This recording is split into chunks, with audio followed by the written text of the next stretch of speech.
En fin, dicho esto y aclarado esto, ya podemos comprobar que Miguel Ricard se encuentra en un momento en el que está detenido. Y durante este detenimiento sucedió el último capítulo que cubrimos aquí, la increíble fuga propia de Jason Bourne que hizo Antonio Anglés con todo el país buscándolo. Además, llegó a provocar la comparecencia del ministro de Interior en el Parlamento para poder explicar y asumir la responsabilidad de la misma. Se estaban empezando ya a sembrar algunas dudas de la opinión pública acerca de lo ocurrido con las niñas de Alcácer, ya que el relato, cuando hay tantos errores desde el momento en el que las niñas desaparecen hasta el momento en el que aparecen, la gente no es imbécil. La gente además no se traga cualquier cosa y muchos de ellos empezaron a poner en tela de juicio las actuaciones de los cuerpos de seguridad del Estado, lo cual es más que común. Además, es que, o sea, el Antonio Anglés fue pintado a la sociedad española como un tío, un delincuente de poca monta. Juan Ignacio Blanco le llamaba un robaperas. Yo no le voy a llamar un robaperas porque creo que tenía más inteligencia que el delincuente medio, por lo menos de cara a la calle, ¿no? Se ve que muchos de los Anglés, con esa marginalidad y haber crecido en centros de menores, en delincuencia, en un mundo de drogas, pues se les veía un poco más espabilados, pero para hacer la maldad, no para sacarse una carrera, para ponerse a trabajar. Ya sabemos que trabajar les gustaba poco. Y además, por otro lado, tenemos la confesión de Ricard. La confesión, confesiones, hay incoherencias, hay falsedades, hay incongruencias, no termina de cuadrar nada.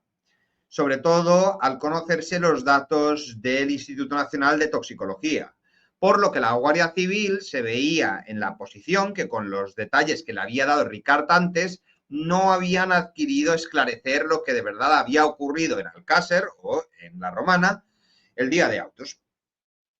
Pero sin embargo la Guardia Civil tenía un problema, que los hombres del capitán Ibáñez habían tenido en su poder a Miguel Ricard durante el tiempo máximo que les permitía la ley, las 72 horas que permaneció en el cuartel de Patraix.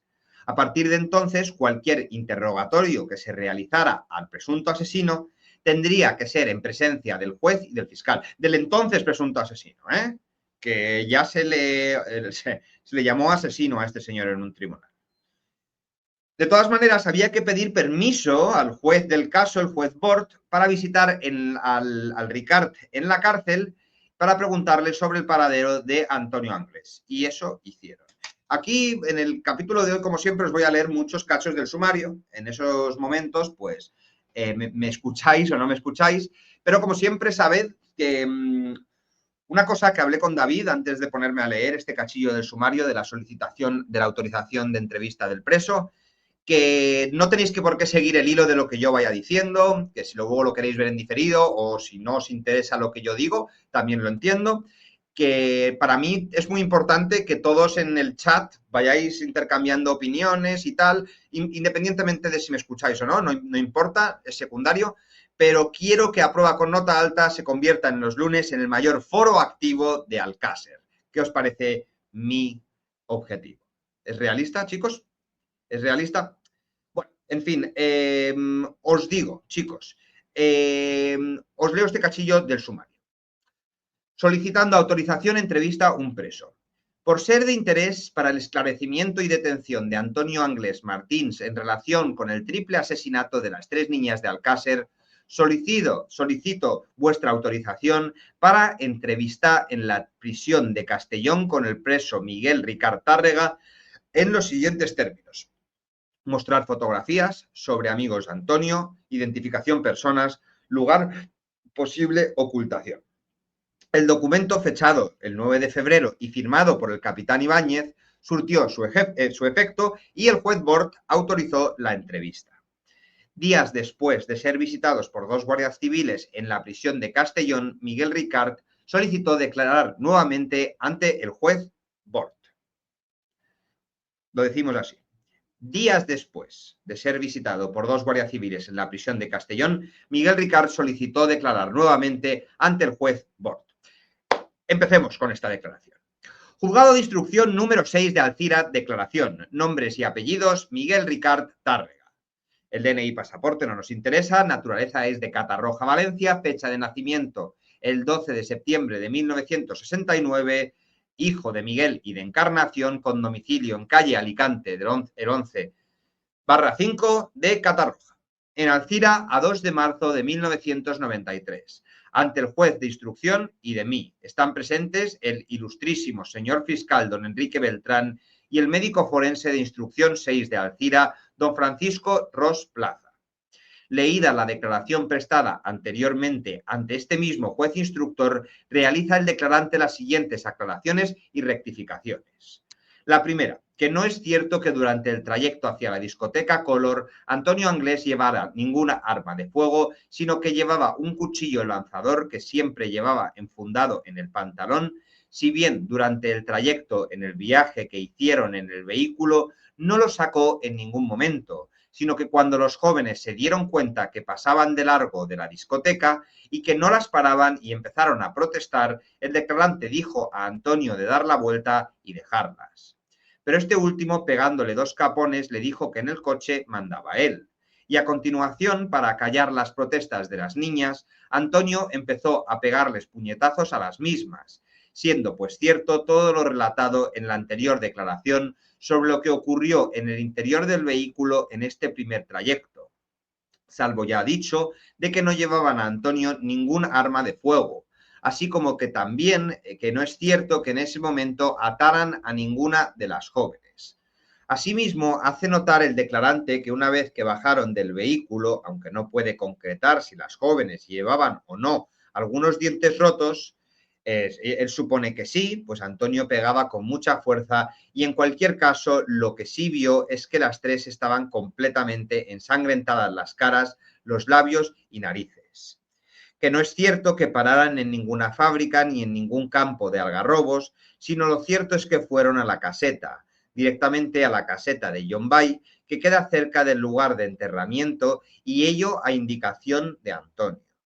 Y que aunque Antonio no le dijo concretamente qué es lo que pretendía hacer, el declarante ya se imaginó que podía ocurrir lo que después pasó, ya que anteriormente, un mes aproximadamente, Antonio lo habría comentado que tenía ganas de coger a algunas niñas, vio y matarlas después. Que pararon el coche en una explanada donde hay colmenas y donde acaba el camino para poder llegar a la caseta de John Bay, que queda a unos 400 metros de allí y a la que se llega a través de una senda. Una vez pararon el coche, bajaron los 5 y en fila india. Así se dirigieron a la caseta, yendo el declarante delante con una linterna encendida y Antonio el último con otra. Y mientras andaban las niñas les preguntaban dónde las llevaban y les pedían que las dejasen marchar, a lo que Antonio siempre les contestaba que se callaran y siguieran. Una vez llegaron a la caseta, subieron directamente al piso alto y dejaron allí encendida una gran linterna, pero dando luz roja para evitar que alguien les pudiera ver desde el exterior. Una vez allí el declarante le dijo a Antonio que estaba bien haber hecho lo que habían hecho, pero que no se le ocurriera llevar a la práctica la idea que tenía en la cabeza. A lo que Antonio le contestó que allí se hacía lo que él decía y que él se iba a quedar a gusto ese día, lo que significaba con ello que quería abusar y matar a las jóvenes.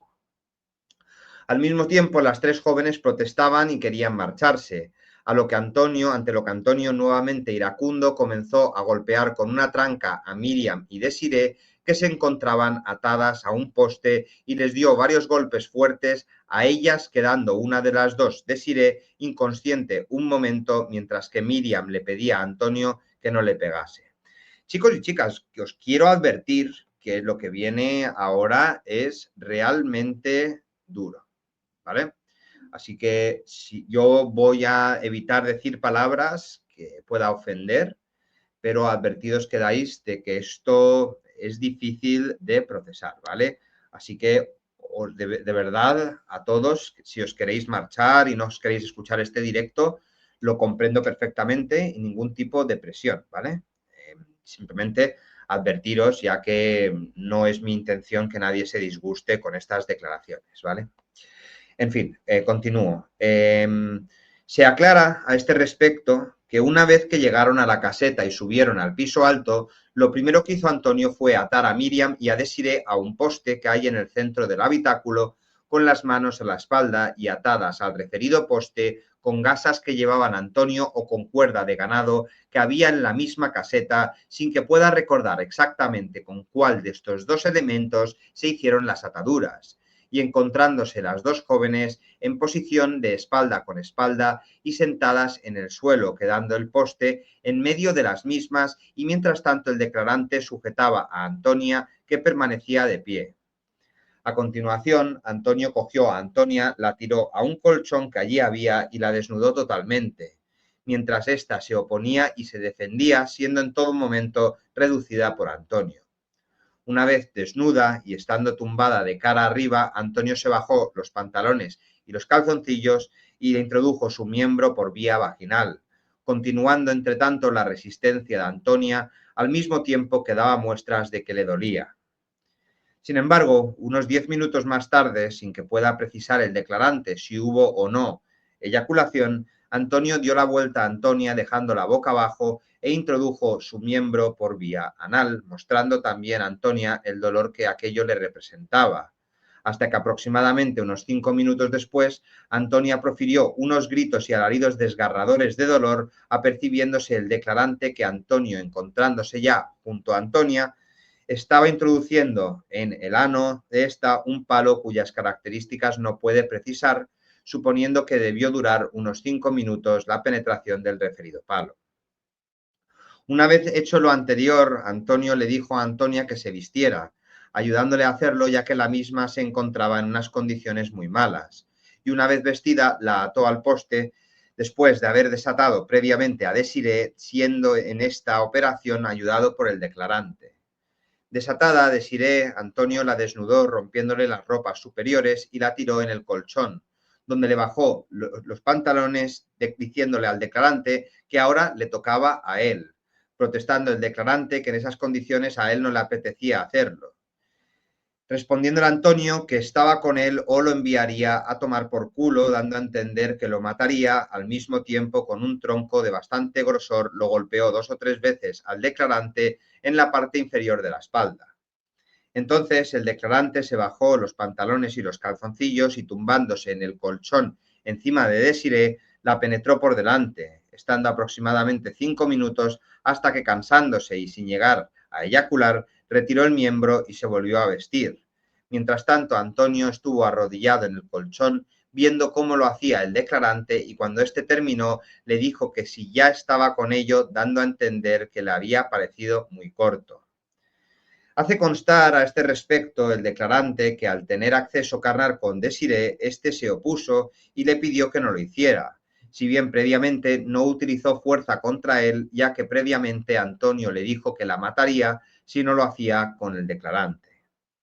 Al terminar el declarante de penetrar a Desiree, como ya se ha dicho, concretamente Antonio le dijo que si ya has terminado, pues vaya mierda de hombre eres, y a continuación Antonio se bajó los pantalones, se montó encima de Desiree y la penetró por delante, protestando y resistiéndose esta, ante lo que Antonio le dio varias tortas, debiendo durar la relación sexual de Antonio unos 10 minutos, pasados los cuales se subió los pantalones, ayudó a vestir a Desiree y la volvió a atar al poste junto con sus amigas. Mientras tanto, el declarante permaneció sentado asustado. Estando atadas las tres, el declarante y Antonio cogieron la linterna y se volvieron hacia el coche, y subiendo al mismo se dirigieron a Catadau, a un bar cuyo nombre no recuerda, donde encargaron y compraron 2 bocadillos, una ensalada, una cerveza y una botella de agua. Y se volvieron con todo ello a la caseta, donde cenaron los dos y ofrecieron agua a las jóvenes, de las cuales solo una no quiso beber. Una vez hubieron cenado, Antonio desató a Miriam, le quitó la ropa y, una vez desnuda, la tiró en el colchón, procediendo a hacer con ella lo mismo que había hecho con Antonia, esto es, primero penetrar por delante, luego por detrás y por último introduciendo un palo por su recto. Si bien con Miriam debió durar un poco más la penetración con el miembro viril, así como mientras la penetraba la golpeaba para evitar su resistencia. Después de terminar con Miriam y vestirse esta, ayudada de Antonio, este ató a aquella sobre una especie de travesero que había en lo alto, estando Miriam de pie de espaldas a la pared y con los brazos un poco levantados y las manos atadas a la referida madera. A continuación decidieron el declarante y Antonio acostarse en el colchón para dormir, tirándose por encima un trozo de moqueta que allí había y diciendo a Antonio que mañana más. Sin embargo, como las niñas no dejaban de llorar y pedir que las dejasen libres, Antonio, unos 5 minutos después, se levantó nervioso y cogiendo un palo empezó a atizar fuertemente contra las tres, golpeándolas 4 o 5 veces a cada una por todas las partes del cuerpo. Una vez terminó de golpearlas, Antonio desató a Miriam de donde estaba y la volvió a atar en el poste junto a sus dos amigas para a continuación diciendo que ahora vais a ver que esto va en serio. Se bajó con la otra linterna para volver nuevamente unos 10 minutos después, enseñando a las niñas el arma que traían y tirando de carro para que vieran que era una pistola de verdad. La referida arma es de Antonio y él la solía tener escondida en la caseta de John Bay y la utilizaba cuando cometía algún atraco. Hecho lo anterior, volvió Antonio a acostarse en el colchón, quedando dormido el declarante hasta la mañana siguiente, aproximadamente hasta el amanecer, viendo entonces que Antonio estaba ya despierto, aunque continuaba tumbado en el colchón. Entonces Antonio se levantó y se marchó sin decirle a dónde al declarante ni con qué fin. Tardó unas 3-4 horas en volver, tiempo este que el declarante permaneció en la caseta vigilando a las niñas y en el que éstas le pidieron que las dejase libres y el declarante se negó, ya que le iba la vida en ello. Esto me parece totalmente absurdo. Perdona, esto ya no estoy leyendo el sumario, esto ya lo digo yo de mi opinión. Vamos a ver. Si se supone que Miguel Ricard se quedó con las niñas él solo, mientras que el otro, desvergonzado, hijo de una hiena, había desaparecido durante 3-4 horas. Miguel Ricard tenía más que suficiente tiempo para liberar a las niñas, si lo que le parecía a Antonio Anglés era tan terrible. ¿Por qué no lo hizo? ¿Por qué no lo hizo eso Miguel Ricard?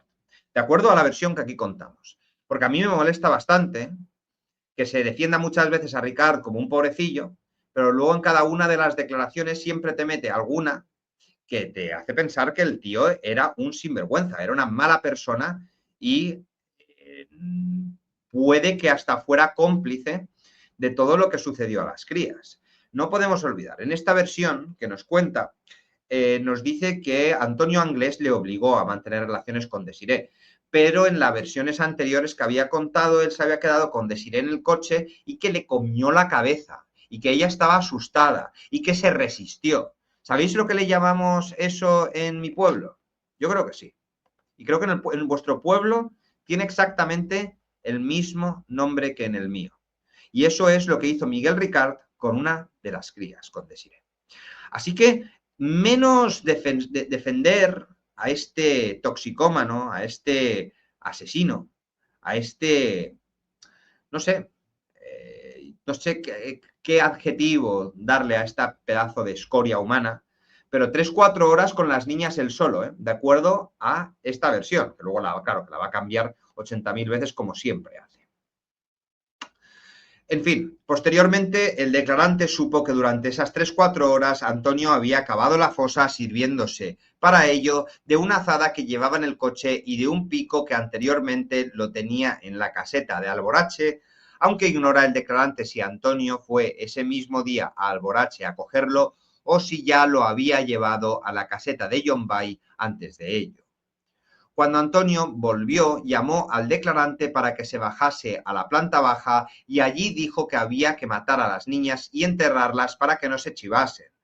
A su defecto ya había cavado él un hoyo. Ante esto el declarante le propuso a Antonio dejarles libres a las niñas, pues las mismas le habían asegurado que dirían que habían sido 2 encapuchados, diciendo a Antonio que parecía ser tonto diciendo eso, ya que si continuaban vivas los descubrirían a ellos. Entonces subieron al piso alto y permanecieron allí aproximadamente 2 horas sentados, estando hablando Antonio hasta que se hicieron aproximadamente las 3 de la tarde, en que Antonio se levantó y diciendo que nos vamos, dirigiéndose a las jóvenes, las desató y se fueron todos hasta donde estaba el coche. debiendo Miriam ser ayudada por Antonio, ya que no podía andar perfectamente. Rectifica el declarante en el sentido de que Antonia y Desirée andaban con dificultades, siendo ayudadas por el declarante, si bien la que peor andaba era Miriam, que era ayudada por Antonio. Una vez que llegaron cerca de donde se encontraba el coche, cerca de unas colmenas y un campo de olivos, allí Antonio le dijo que volviera al declarante, que subiera a la caseta y que trajera un trozo de moqueta que durante la noche habían utilizado para taparse. Rectifica el declarante que fueron directos de la casa a la fosa sin llegar a las colmenas, y es allí donde Antonio le dijo al declarante que fuera a por el trozo de moqueta. Una vez volvió el declarante con la moqueta donde estaba la fosa y los demás, las niñas, dándose cuenta de que habían hecho un hoyo estaba destinado a su enterramiento, suplicaron a Antonio que las dejase ir, a lo que éste le respondió que lo sentía mucho, pero que debía quitarles de en medio para que no se chivasen.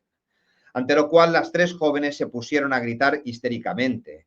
Y entonces Antonio, utilizando una especie de honda, unas piedras que llevaba enrolladas en una camiseta, comenzó a golpear una vez más a las niñas, las cuales se encontraban arrodilladas porque no podían estar de pie. Si bien, como en una de las veces el propio Antonio resultó golpeado, dejó dicho instrumento y cogió el palo que después enterraría en la fosa junto a los cuerpos, continuando golpeando con él durante bastante tiempo y con fuerza a las jóvenes, perdiendo Antonia el conocimiento a consecuencia de ello, mientras que una de las dos continuó chillando histéricamente, por lo que Antonio, sacando el cuchillo, pinchó con él a esta por la espalda.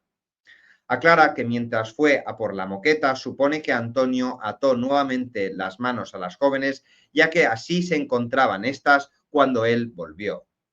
Después de lo del cuchillo, Antonio sacó la pistola, la montó y disparó el gatillo, pero no salió el disparo, por lo que volvió a montarla, saliendo disparado el cartucho no disparado, y procediendo, el cartucho salió expulsado, dicho cartucho salió expulsado y cayendo al suelo, disparando nuevamente hasta 3 tiros dirigidos a cada una de las 3 jóvenes, encontrándose en ese momento Antonia tumbada en el suelo y desvanecida de costado, la que fue pinchada también tumbada pero boca abajo y gritando, y la última arrodillada con el cuerpo y la cabeza acurrucado casi en el suelo y con las manos tapándose la cara, y todas ellas estando al borde de la fosa un poco apartadas, si bien Antonio estaba en el borde de la fosa de espalda a ella y quedando pues al medio de las niñas y la fosa.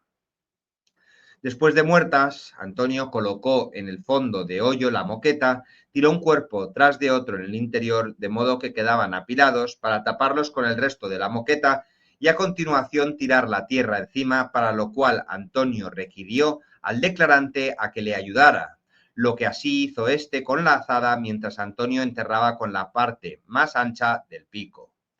Una vez cubrieron de tierra la fosa, arrancaron matorrales y arbustos y los tiraron por encima, y los plantaron para disimular la existencia de tierra movida, así como Antonio se puso a buscar los casquillos hasta que los encontró.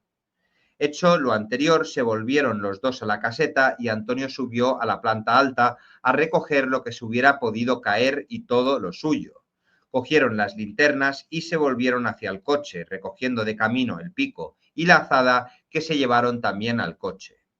Una vez subidos al coche y puesto en marcha, se dirigen, como indica Antonio, a la caseta de Alborache a dejar el pico y la azada y quedarse allí, si bien como en un trecho pararon al borde del camino y Antonio escondió la pistola bajo unas hierbas.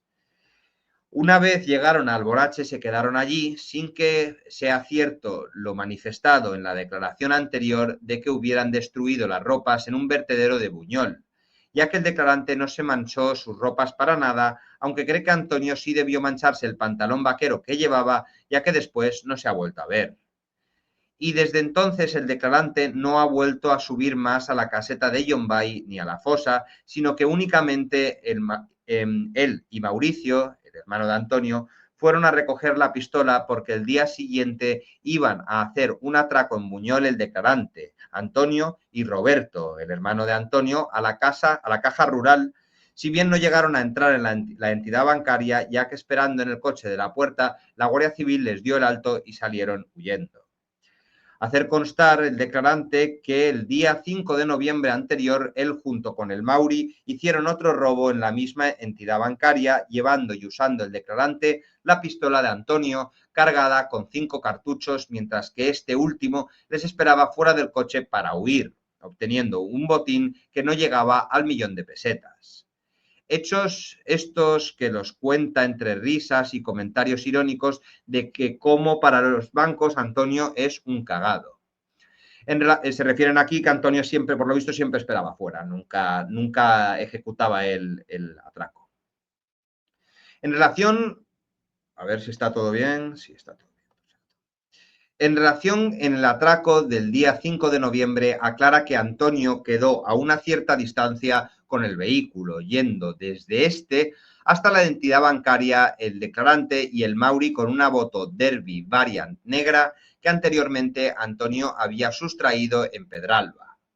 Por otra parte, también rectifica el declarante que el Opel Corsa que utilizaron en los hechos, si bien aparece con el nombre del declarante, realmente su propietario es Antonio Anglés, ya que su precio lo obtuvo en otro atraco que lo consiguió en compañía de su hermano Mauricio en el Banco Popular de Villar del Arzobispo, provistos de una moto Honda que también había sustraído Antonio. A preguntas del señor fiscal, que nunca habían visto ni conocido a las chicas ni el declarante, y cree que tampoco Antonio, ya que al subirlas en el coche ni en el trayecto, nada reveló que éste pudiera conocerlas. Cuando Antonio dijo al declarante que tenía ganas de coger a unas chicas y abusar de ellas, creía el declarante que era una exageración. Ratifica lo que dijo en su anterior declaración respecto que las 3 niñas al vestirse tenían la parte interna de los muslos con mucha sangre. Nos explica, después de haber reconocido el colchón de muelles que consta en las fotografías donde se llevaron a cabo los hechos, no tiene ninguna mancha de sangre. Que fijaros qué curioso esto, ¿no? Que con un abuso a 3 crías que se les presumía vírgenes, por ambos orificios no se encontraran muestras de sangre en el colchón donde ocurrió, lo cual es bastante extraño y lo cual es suficiente como para poner entredicho la versión oficial, la que yo muchas veces he dicho que cada vez me acerco más, pero es que esto es completamente inentendible. La postura del colchón, como hemos dicho, de muelles en la fotografía, no es la del día de los hechos, ya que ese día estaba en sentido transversal al que la fotografía tiene. Nuevamente, a preguntas del señor juez, manifiesta que rectifica en el sentido de que es posible que a Miriam no la atasen en una percha o travesero, como ha indicado anteriormente, sino en el mismo poste donde estaban atadas las otras, pero de pie, tal como aparece desprenderse de las fotografías del atestado, así como que Antonio pegaba a las niñas no solo para hacerlas callar, sino porque les gustaba verlas sufrir. Rectifica también en el sentido de que cuando Antonio mantuvo una relación con Miriam, el declarante estuvo todo el tiempo manteniendo a esta por los tobillos, ya que la misma con las piernas había estado rechazando a Antonio y que no recuerda si con Miriam se le puso el mismo palo que con las otras analmente. También rectifica en el sentido que a Desiree Antonio le hizo lo mismo que las otras dos, de penetrar por vía anal tanto con su miembro viril como con un palo similar, y que también a Desiree la sujetó con los tobillos el declarante mientras Antonio la agredía. En cuanto al corte de pezón que se le hizo a una de las niñas, lo único que sabe es por lo que se le ha dicho al tomársele la declaración, pero él no presenció ni se apercibió de ello, suponiendo que ocurriría cuando Antonio, estando acostado, se levantó del colchón porque las niñas lloraban, pero el declarante no lo vio, ya que permaneció todo el tiempo acostado y tapado con la moqueta. No recuerda o no se apercibió que después de muertas Antonio clavara algo en la vagina de Miriam, así como que en general se hiciese algo con los cadáveres. También manifiesta que cuando se hizo el primer disparo falló y se inclinó hacia Antonia. Dirigido el requerido disparo a Antonia, Antonio se inclinó para poderle disparar a la cabeza desde una distancia de unos 3 o 4 palmos. Cuando Antonio ayudó a enterrar a los cuerpos, no vio la posición de estos, ya que estaban cubiertos por la moqueta. Por último, ignora la razón y el modo de por qué las pegatinas de la moto Honda sustraídas por Antonio aparecieron despegadas y enterradas en la fosa. Terminada la presente, leída y hallada conforme la firman todos los presentes detrás de su señoría, de lo que doy fe. Vale, pues necesito beber un poco de agua y necesito recomponerme, porque yo también soy humano y a pesar de dedicarme al true crime, estas cosas me disgustan mucho. Yo doy clase a niños de las edades de estas crías y el pensamiento de un adolescente teniendo que sufrir lo que sufrieron estas tres pobres criaturas, vamos, se me revuelve el estómago y también el alma. Así que, segundito, que coja yo un poquito de fuelle para poder continuar, que esto es que, vamos, me resulta, en fin. Veo que en el chat estáis todos charlando, lo cual me parece muy bien. Aquí podéis seguir todos pues, comentando vuestras opiniones y yo voy a seguir un poquito comentando que lo primero, que es muy extraño que Ricard esté cambiando constantemente de actitud, que cuando fue detenido por la Guardia Civil y se supone que le leyeron los derechos, manifestó por escrito que no deseaba declarar. Sin embargo, pocas horas después lo hace, además, para confesarse culpable. Y cuando vuelve a ver la Guardia Civil en la prisión de Castellón, otra vez cambia de parecer y decide declarar nuevamente ante el juez. Oficialmente, la visita de los miembros de la Benemérita a la cárcel donde estaba ingresado el Rubio era para conocer el paradero de Anglés. Y aquí os leo lo que dijo directamente el capitán Ibáñez, que en relación con la visita a Castellón se ordena por la propia comandancia a la vista de las informaciones que tenemos para ver si Miguel Ricard nos puede decir los lugares frecuentados por Antonio Anglés. Se hace ese viaje que obedece a la localización de Antonio Anglés porque ya sabíamos que entonces que él y Miguel Ricard eran amigos de correrías cuanto menos y podía saber dónde se escondía Antonio Anglés. Que no sé si diera orden, lo que yo sé que se dio, supongo que firmaría la orden judicial, se tuvo que firmar porque sin ella no se puede visitar. Que la orden pudo darla el comandante o el propio instructor. Que le consta que Pablo Pizarro estuvo, otras personas no sabe si estuvieron. Sin embargo, otra vez, clásico en Alcácer, el sargento Pizarro, cuando declaró ante el juez, no recordaba ningún dato facilitado por Ricard al respecto del paradero de Antonio Anglés. Tal cual os lo leo del sumario. No se ha realizado ninguna diligencia sobre esta gestión y entrevista, porque la gestión no da resultados. No hay constancia de las fotos exhibidas porque serían muchas fotos, 1000, 2000, 3000 y eso nunca. Que no recuerda por qué amigo se le pregunta, que no recuerda qué lugares de ocultación le dijo Ricard, que no recuerda qué personas se trataban de identificar. Pero de lo que sí se acuerda es que Miguel Ricard le contó las atrocidades de la romana y fue de modo espontáneo. Que sujeta los tabillos, abre las piernas, introducen objetos, quítate de encima, no te corras, que las dejan atadas mientras están durmiendo y Antonio se levanta porque gemían, les pega una gran tunda y a la mañana siguiente les pega un tiro en la fosa. Entonces le informo que lo que me cuenta a mí no tiene valor y que debería ponerse en contacto con los de la cárcel para declarar ante el juez. Lo cual plantea la pregunta de por qué Ricard había decidido de forma espontánea contar la verdad.